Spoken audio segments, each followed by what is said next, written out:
So this is our auto buying and budget comparison dashboard, currently on revision 5.0. So this is one of our more simple tools, but it's got some really neat features and can be really valuable if you're in the market to buy a new car or even a used car. So before I get into kind of covering the overview and tutorial and walk through the product, I will make a quick note about the password. So the About tab and Password tab, the first two tabs in the file, they're not unlockable. We use a different passcode for that. It's part of our standard tabs and setup for our dashboards. But the remainder of the tabs in the workbook you can unlock. Now, generally speaking, you should never have to unlock your file in order to use it. Everything you need to interact with is either going to be white, an input, or beige, like one of these drop downs. For everything else, it's gray or blue. It's a formula or it's protected for a reason.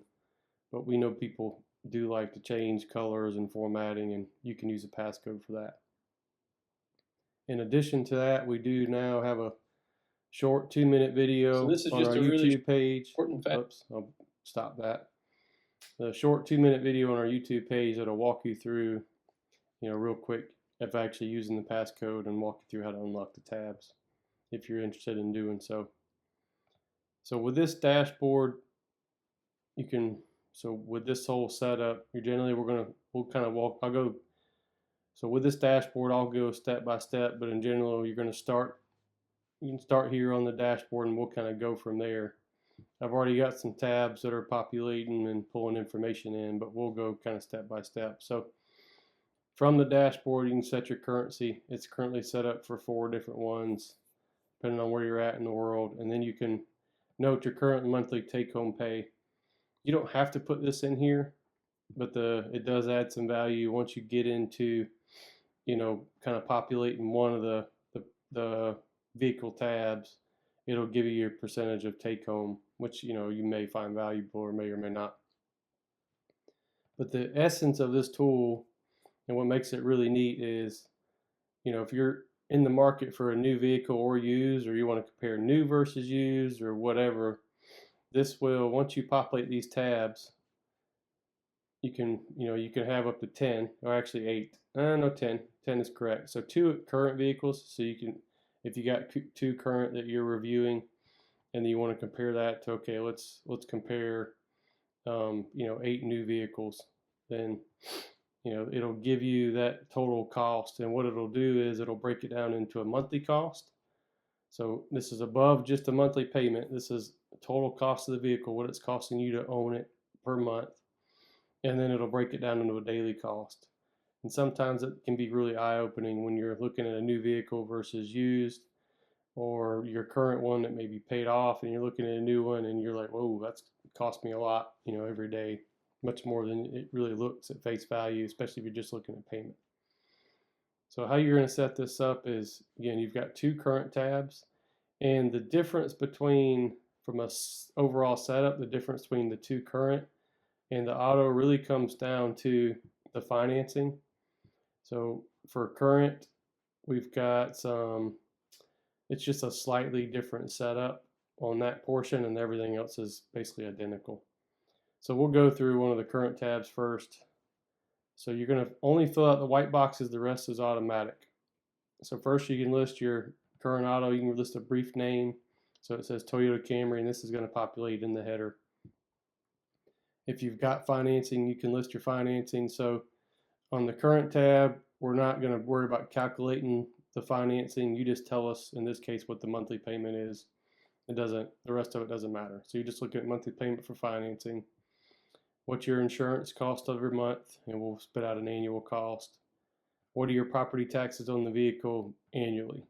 And then we'll break that into a monthly cost as well. And then if you do have it financed, what's your remaining loan balance, and then estimated private party.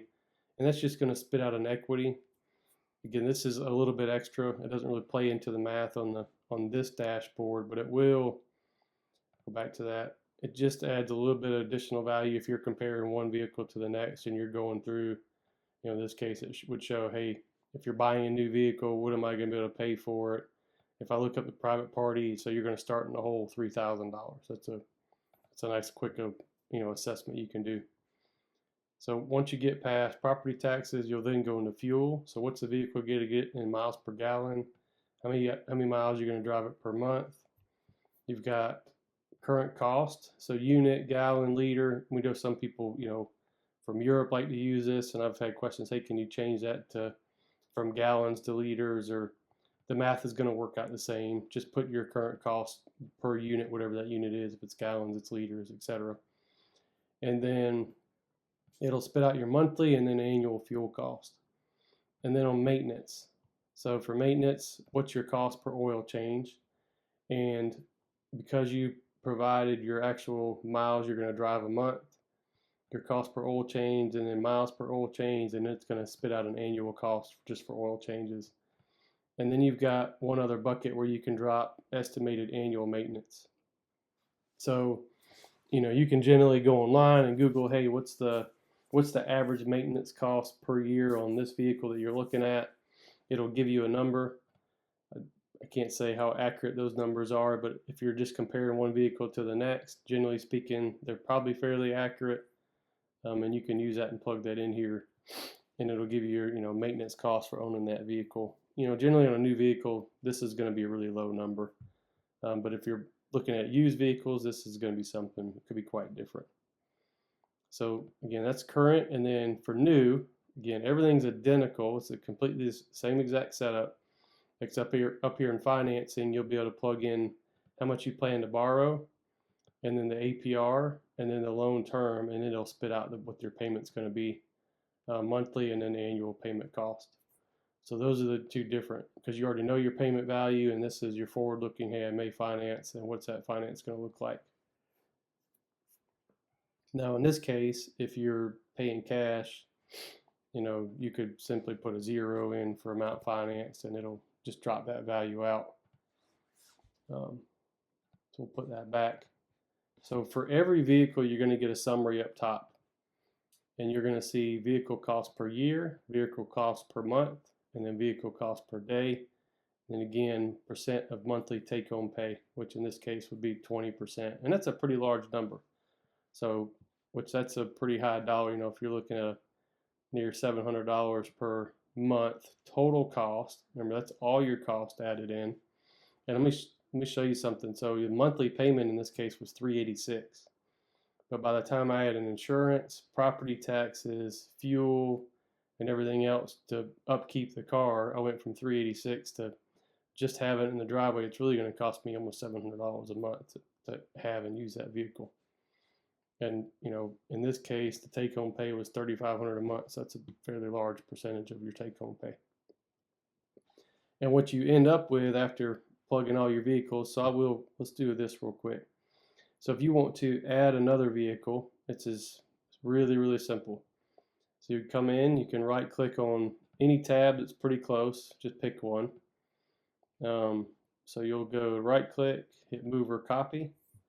We'll create a copy, and we're just going to move it down, move it to the end next to New Auto 2. We'll hit OK. And we're just going to rename that to the next sequential number, which is New Auto 3. And I'll change this number to, so let's say 2025, just so you can see the difference. 2025. So now if I go back to the dashboard, you'll see New Auto 3 pulled in New 2025. The numbers look the same as the one I copied, but it pulled right in. So you can add up to 8 new vehicles if you want to populate them in here and compare. And then you're up here in your charts, you're just going to get a simply day-to-day comparison or a daily cost comparison per vehicle, as well as a monthly cost. This can be kind of eye-opening, and it's a really good, can be a really good comparison, especially if you're looking at new versus used. If you have new versus used in the same graph. Personally, I bought a new vehicle here last year in July, and I was looking at used, and when I actually did the cost and breakdown, by the time I added in, the additional cost of, even though the vehicle was much cheaper up front to buy just a really old used vehicle with high mileage, by the time I factored in some extra maintenance costs and other things, it really wasn't that much different for me to purchase the brand new vehicle with lower maintenance costs and some costs even being covered and better fuel mileage and all those other things. So it's a really great tool again if you're in the market for a new vehicle or used vehicle and you're shopping. All of our products do come with a PDF guide. I think I did pretty much cover everything in pretty good detail. But there may be a couple of notes in the guide, a few key pointers or tips that I didn't cover here. So be sure to use the guide as you're going through the product. That's pretty much it, and thanks for watching.